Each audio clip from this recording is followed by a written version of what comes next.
السلام عليكم ورحمه الله تعالى وبركاته. الف مرحبا بكم دائما في قناتكم الطبخ سلمى اسماء. وصفه اليوم ان شاء الله عباره على حلوه ديال دوازاتاي ساهله بزاف، مقادير جد بسيطه بحال اللي كتشوفوا معايا. وكذلك ما غاديش نستعملوا فيها الزبده، وفيها بيضه واحده فقط، يعني مقادير اقتصاديه ولكن النتيجه كتجي رائعه هائله بزاف وسريعه بزاف في التحضير.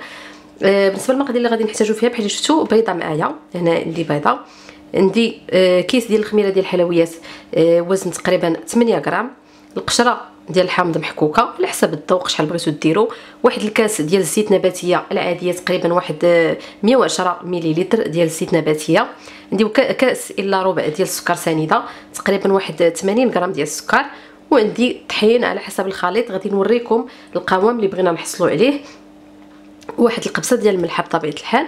صافي هذوما المقادير بحال اللي كتشوفوا معايا. ندوز دابا على بركه الله لطريقه التحضير.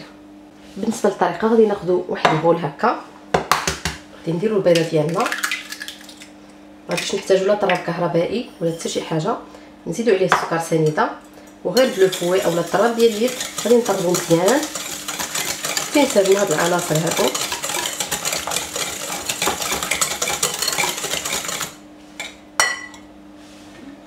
من بعد ما طربت مزيان البيض مع السكر على هذا الشكل هذا، دابا غادي نضيف ديك الزيت، نعاود عاوتاني نخلط حتى تنسجم لي.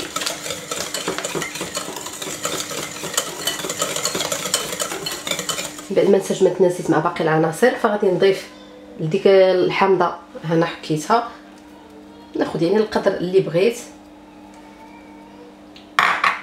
غادي نحرك. ثم دابا غادي نبدا في الاضافه ديال الطحين تدريجيا، ما نضيفوش مره واحده، مع ديك القبصه ديال الملحه وكذلك مع الكيس ديال الخميره ديال الحلوه. غادي نجيب دابا لا سباتول ونبقى نضيف الطحين تدريجيا حتى نحصل على واحد العجينه اللي هي لينه اللي غتشوفوها معايا.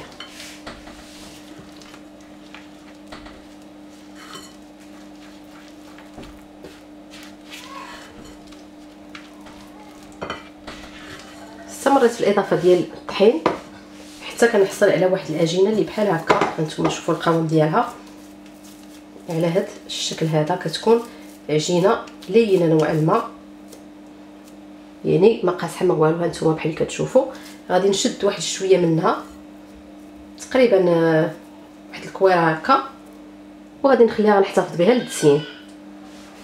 هنا باش نشكلوا الحلوه ديالنا غادي ناخذوا واحد الصفيحه ديال الفرن بحال اللي كتشوفوا معايا، غطيتها بورق طهي اولا ورق سلفوريزي، درت فوق منها واحد الاطار بحال هذا الشكل هذا، يعني اطار مربع هكا اولا ممكن يكون في شي شكل واحد اخر الا بغيتو. وما عندي ما بقى لي غير نشد هاد العجين، غادي نديرو هكا في الوسط وغادي نسرحو حتى ياخذ لي الشكل ديال المول ديالي. ممكن ناخذ شي الظهر بمعلقه ونبقى نسرح بها باش نوصل هكا للجوانب كاملين. سنديروه يعني رقيق نوعا ما لان فيه الخميره. غنجيب معلقه ونكمل.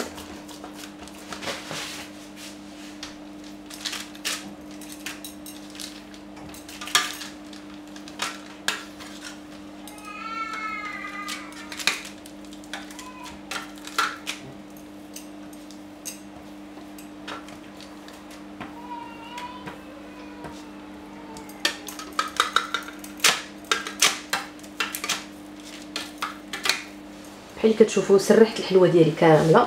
دابا هنايا جبت هنايا واحد شويه ديال المربى ديال المشماش، تقريبا واحد 3 أو 4 ديال المعالق كبار عامرين ديال المربى ديال المشماش. انا كتشوفوا عندي هذا المربى داك النوع اللي جامد شويه، فممكن انني نطحنو بالطاحونه الكهربائيه حتى يولي لي يعني شويه سائل، اولا غير هكا بالفرشيطه.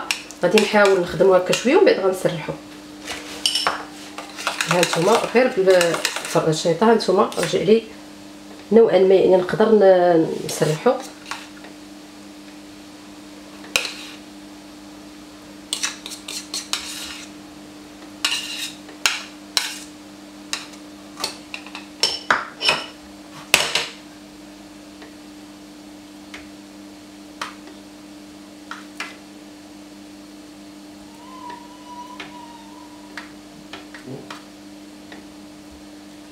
الحلوه ديالنا ها هي بحال اللي كتشوفوا سرحنا عليها المربى.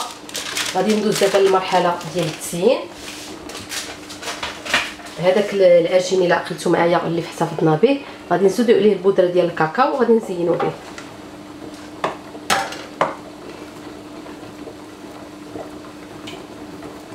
ضفنا الكاكاو حتى نحصلوا على واحد العجينه اللي هي قاصحه، يعني ما تبقاش لينه بحال الاخرى.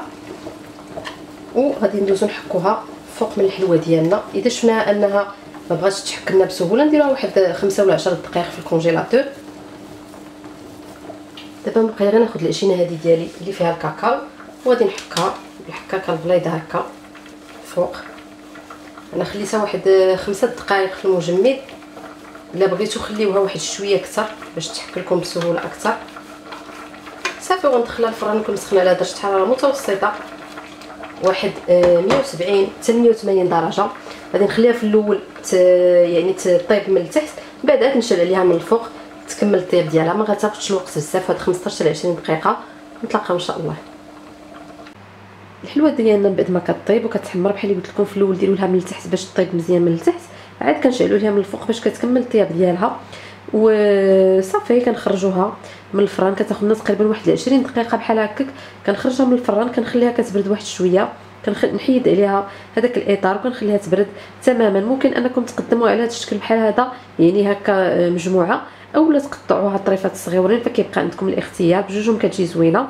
بالنسبه للتزيين فقط درت لها غير سكر كلاصي هكا من الجوانب، وفي الوسط درت لها بداك ستانسيل حتى هي هكا واحد الموتيف هكا في الوسط. صافي فقط، يعني تزيين بسيط جدا. نتمنى ان هذه الوصفه هذه تكون نالت اعجابكم وتجربوها. اي تساؤل عندكم او استفسار او اقتراح خليوه لي تحت في التعليقات ديالكم. ما تنساوش ديروا جيم الفيديو اذا عجبكم، تبارطاجيو وكذلك تشتركوا في القناه بالضغط على الزر الاحمر اشتراك او سابوني او سبسكرايب.